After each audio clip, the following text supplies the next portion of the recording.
Bonne nouvelle pour la rentrée académique 2022-2023, l'École supérieure d'administration, d'économie, de journalisme et des métiers de l'audiovisuel ESAE vous ouvre les portes de ses différents sites. À Gbedjourmende, à Bomé-Calavi, à Kpakpa et même à Parakou, l'université ESAE vous offre des bons d'études et des demi-bourses dans toutes ses filières en licence 1, 2 et 3. Et pour les 100 premières inscriptions en master 1 et 2, bénéficiez des demi-bourses. Nouveau bachelier, vous avez au moins la mention assez bien. Inscrivez-vous vite à ESAE et bénéficiez d'un bon de 50 000 francs CFA. Étudiants, étudiantes et nouveaux bacheliers, payez 200 000 francs CFA en sciences de gestion, sciences économiques, sciences juridiques et en administration des affaires en licence 1, 2 et 3 et 500 000 francs CFA en master 1 et 2, 250 000 francs CFA en administration générale, administration des finances, journalisme et métiers de l'audiovisuel en licence 1, 2 et 3 et 600 000 francs CFA en master 1 et 2. Alors, inscrivez-vous vite et profitez des offres exceptionnelles mais également d'un enseignement de qualité à l'université d'excellence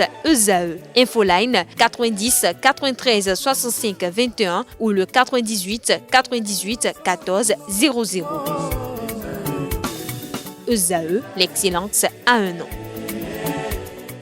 Mesdames et messieurs, bonjour et bienvenue sur Free Sport. La Fédération béninoise de basketball s'affaire pour le déroulement sans faille de la phase des playoffs de la Yuzu League professionnelle. Après avoir eu une séance de travail avec les arbitres et les officiels de table de marque, elle a dévoilé la liste de ceux retenus pour officier les matchs de cette dernière phase du championnat. C'était par la voix du patron des arbitres que l'identité des 9 arbitres sélectionnés a été dévoilée. Au nombre de ceux-ci, nous avons Mbedi Sylvain, Paobo Emmanuel, qui sont des arbitres internationaux, Bello Yazid, Sofonou Morel, Fidéon Gérard, Djossou Géraldo, Moussa Mohamed, Inni Nawak, Gaël et Sointo Félicien qui sont des arbitres fédéraux. Football à présent, Damissa Football Club a obtenu un bon point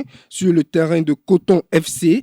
Les félins de Ndali ont contraint les cotonniers inefficaces au bout d'un match moyen. Suivez les réactions contractées de Dieudonné Koudjodi, entraîneur de Damissa Football Club, et de son homologue de Coton, Vitor Zronka.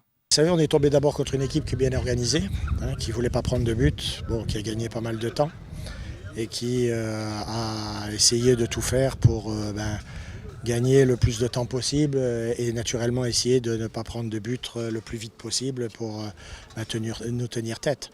Bon, je pense que sur la première mi-temps, on a 2 belles occasions. Bon, manque de réalisme. Bon, en deuxième mi-temps, on se découvre un peu, ils ont un contre qui aurait pu nous faire mal. Mais bon, on a quand même 3-4 pratiquement tête à tête qu'on ne marque pas. Donc, vous savez, je pense qu'on a juste à s'en prendre qu'à nous-mêmes, de ne pas avoir gagné. On sait que Coton allait nous presser. La stratégie qu'on a mise en place, c'est de les contrer à partir du rond central. Le pressing au niveau du rond central. Et ça a été payant. Et après, on a su les conserver au niveau de la défense. Le gardien aussi était en état de grâce et ça a permis de prendre un point. Prendre un point ici, c'est comme on a gagné le match. Donc un point ici, c'est bien pour nous. Donc on va continuer sur Dadjen avant de rentrer chez nous. On a joué il y a un peu plus de 48 heures. On est tombé sur une équipe qui a joué le samedi, nous on a joué le dimanche. Tous les week-ends, c'est difficile. Donc mes joueurs sont obligés de se mettre à fond chaque fois. On a manqué un petit peu de lucidité, mais aussi un peu peut-être de vivacité dans le jeu. Donc on n'a pas su les surprendre comme il fallait, même si en deuxième mi-temps, on a quand même eu quelques belles occasions. Nous, on a joué sans pression. On ne joue plus le titre, ni le vice-champion. Donc c'est de prendre plaisir. Il faut que les joueurs prennent plaisir en posant le ballon pour jouer. C'est le motif pour lequel on est venu ici cet après-midi. Et les enfants, ils l'ont fait. Ils ont pris plaisir, ils ont joué, ils ont bien défendu. ils ont posé le ballon. Rares quelques erreurs qu'on va aller corriger encore pour le prochain championnat. Sinon, il reste 4 matchs à jouer. On prend plaisir pour bien se repositionner dans le championnat. Être parmi les 5 premiers à la fin de ce championnat, ça serait une bonne chose pour nous et pour les membres du bureau.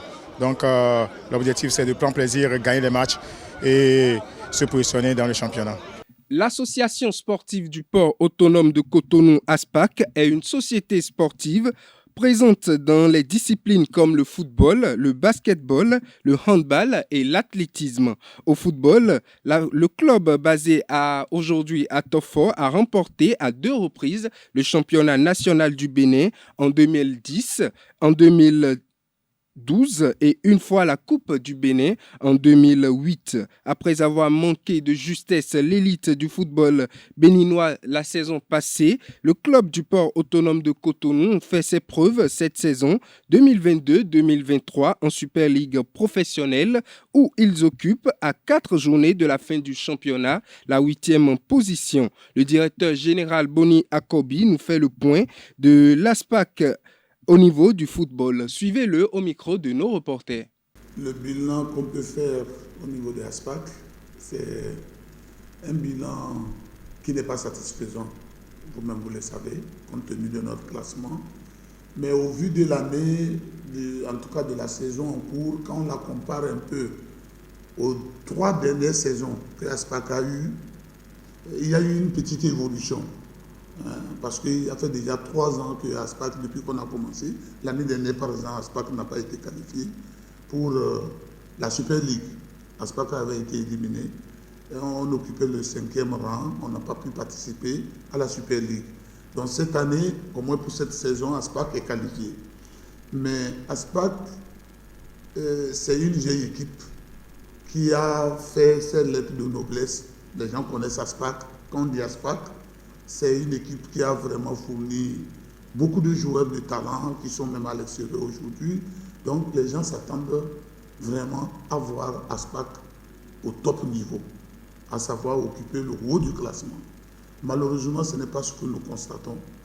Depuis que nous avons entamé la Super League, c'est allé vite, ça ne marche pas.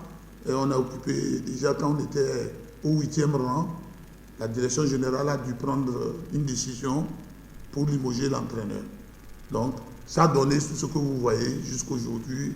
On perd des matchs, même à domicile et tout. Et vraiment, on occupe un rang qui ne me satisfait pas. Personne n'est satisfait de ça. Nos supporters, même, ne sont pas du tout contents.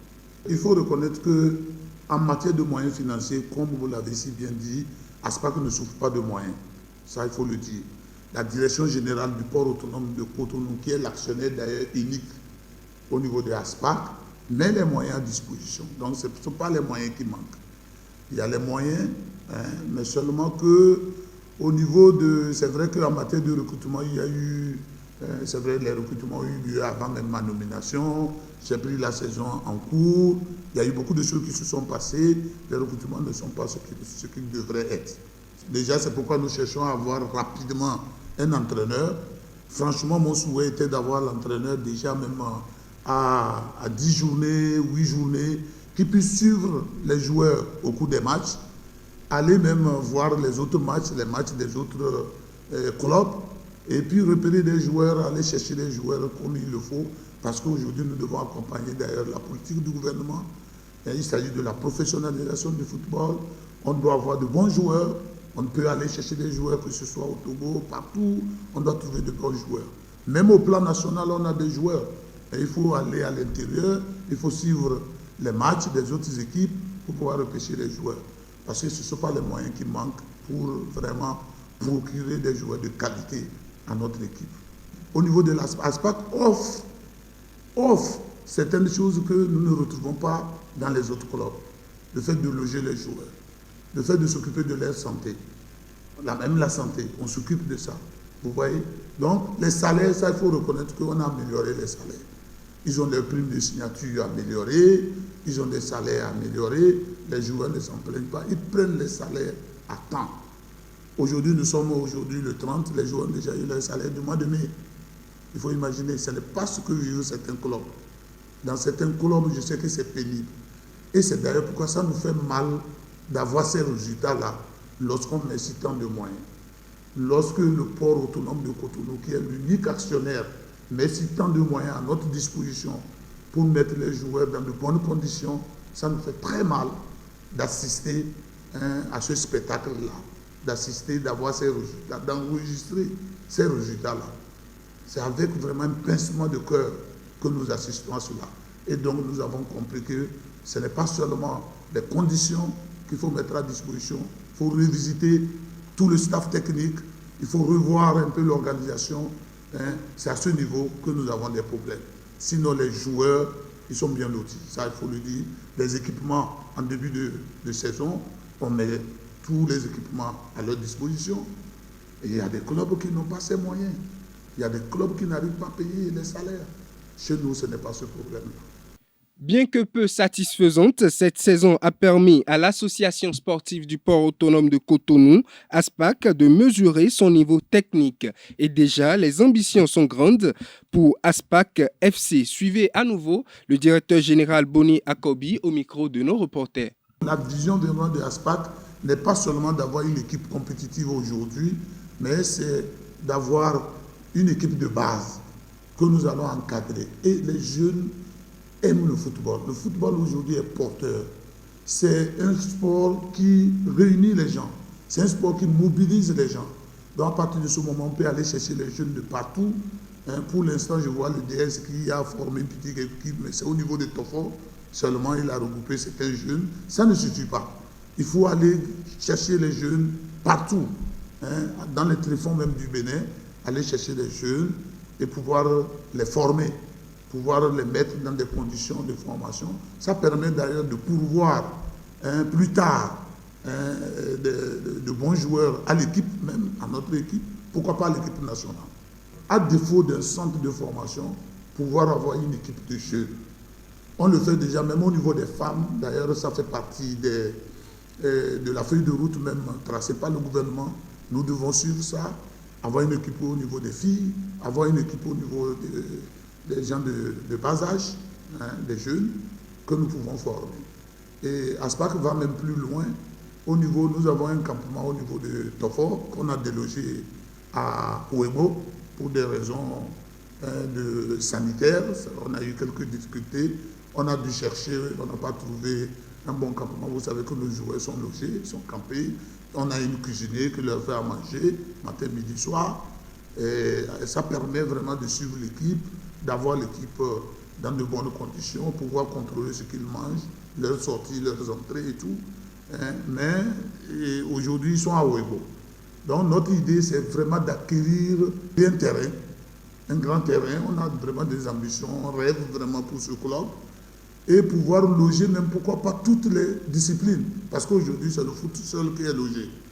Les autres, on prend des appartements à Cotonou, ils sont logés. Pourquoi ne pas avoir un grand centre dans lequel tous ces joueurs-là seront ensemble, où on peut vraiment mettre les moyens à disposition pour construire un grand centre, qu'il y ait des jeunes et qu'il y ait un meilleur suivi. Donc c'est l'ambition que nous avons pour ce club. Et pour finir, le Nigeria a réussi un exploit retentissant le mercredi dernier en éliminant l'Argentine, pays hôte du mondial des U20 2023 en huitième de finale. Robustes en défense, ils ont résisté aux multiples assauts du pays de Lionel Messi avant de se montrer cliniques en attaque. Les Nigériens ont fini par s'imposer sur le score de 2-0 et valident ainsi leur ticket pour les quarts de finale. Mesdames et messieurs, c'est tout pour Free Sport.